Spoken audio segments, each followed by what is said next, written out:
Hey guys! Well, today is a very special day for me. A couple of days ago, it was Joe Casadas' 89th birthday, and I spoke to him, and he's doing great. He's in great shape, and he sends his best wishes to all of you. He's actually in very good health and living in Florida and enjoying himself, and he's very active. So God bless Joe. All right, so this is the original version of Joe's book, Rhythmic Patterns for the Modern Drummer. And this is the book that I had when I was studying with them. The interesting thing about this book is that it was released in 1963. Now that's significant, and I'll tell you why.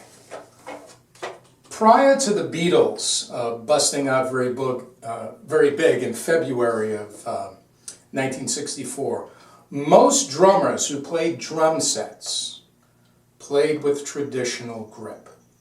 It was after Ringo got on the scene and people started to play a lot of rock drumming that they did not use traditional grip as much. Now, I grew up playing with traditional grip first, then I started switching later on, and Joe played both ways. But when it comes to practicing this book, there are a few things that Joe told me people have gotten wrong over the years who have done previous videos. And I'm not knocking anybody, but I spent a lot of time with Joe over 5 years, and we worked on this book a lot. And there are some very interesting patterns in here for cross-sticking, which I don't believe is in any other book.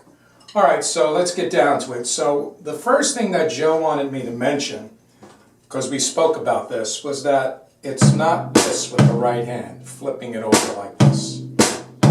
Okay, he said a couple of drummers have done videos like that. So when you're doing the right hand and you're coming from anywhere on the drum set, let's just go from here to here first, because that's where a lot of guys do this move. It's okay to do that move, but the way Joe wants it practiced is bounce down. Bounce, come straight down like that.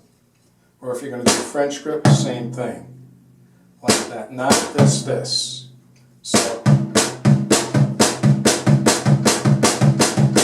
like that. Second thing that's important to remember, that Joe wrote this book using traditional grip. And when you see the video, which I posted the beginning of it, and you'll see some more of him playing at the end with Peter Nero, who he toured with many years. When he used his left hand, he would bounce and come down, like bounce down. Now as he sped up, it was more of a piston-like motion like this, where he was using this, like a fighter would use a jab, like that, straight out like that. He was doing the same thing, this way. And why is that significant? Well, with the traditional grip, it's easier to go like this than to do this, and cross stick like that, and do the patterns that he does. So I haven't even tried this.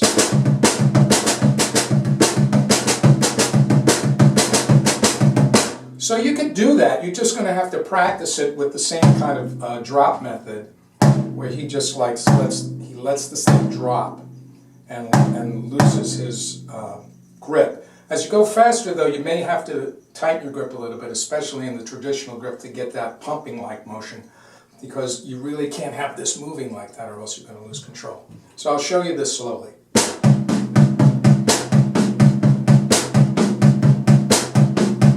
Now that's one of the setup exercises you do in the beginning of the book. You're going to be doing your left hand and your right hand doing different patterns, going that way, going this way.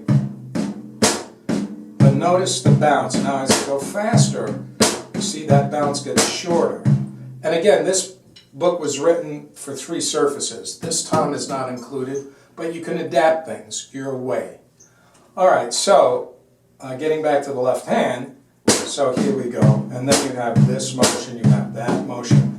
First he has you practicing these motions separately, and then this way too. And this is your fundamentals right here. You got to get this down first, and really get relaxed as you go faster. So you see here I'm just going boom, boom. I'm just flipping up. Not too much. So as I go faster, then that motion starts to kick in, that pumping motion. That's what he's doing. The first pattern in the book is fun. It's a kind of a polyrhythmic pattern where it starts Another thing, he starts most of the patterns with the left hand because he was very big on you doing things, initiating a rudiment or a pattern with your left hand to get the left hand trained more. And it also lays out sticking wise here, so it's left, right, left, right, left, left, right, left, right, left, right, left. Now at the end of this 4-bar pattern, this first pattern, it'll go around 4 times left, right, left, 1, and you're back into your groove, whether it's a swing groove, or a rock groove. We'll talk more about that in a minute. So, you can use this pattern for a 1-pattern fill, come out, or the whole 4 bars.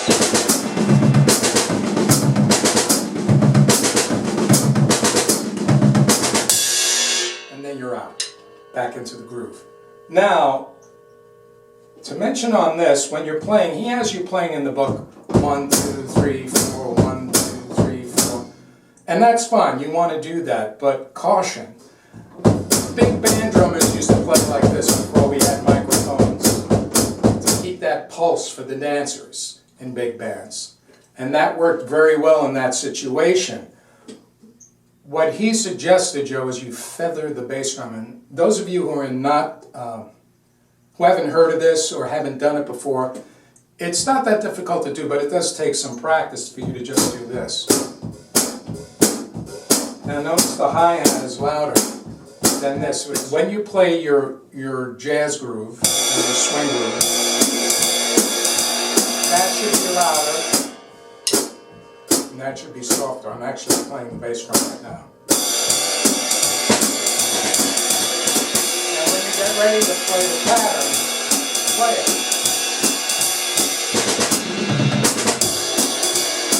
And you're back out, or you can do it.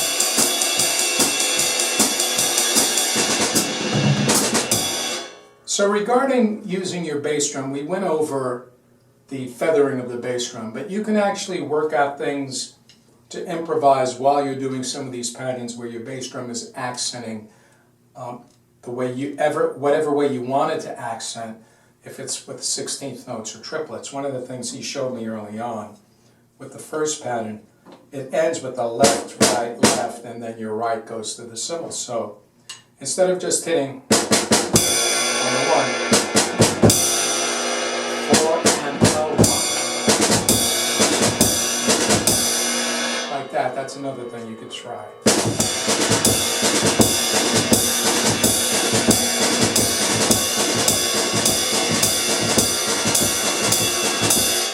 You might want to practice that too, of how you want to get out of the pattern. Another important thing to mention is your setup and your right hand position when you're doing patterns where your left hand is crossing over. If you look at Joe's setup, it's a little different from mine. But what he has is his snare drum is kind of flat, but it's tilted to the side a little bit to accommodate his technique. And that's important, and all the drums are within arm range to get around faster. So you see there's not a lot of reaching around. But Joe chiefly played in this position, so he would have the left hand angled so that he could bounce easier with the position of the snare drum. Now the idea here is to get this right hand out of the way so that... So you see, he pulls it back from the center to about here, and he's holding it down here. He's using fingers with a short stroke. You could use fingers or wrist, whatever works for you, but that's what's happening. So you don't want to leave it here because that's going to happen. So any of these patterns that he's doing, he's keeping the right hand just slightly back. Now you see when he's going very fast here, it doesn't really matter. He's flying so fast, and he's only bouncing about that high here. But still, his sticks are not hitting each other. So it's important for you to find the right position in order to do that. And then you'll see that you'll be able to do those patterns easier.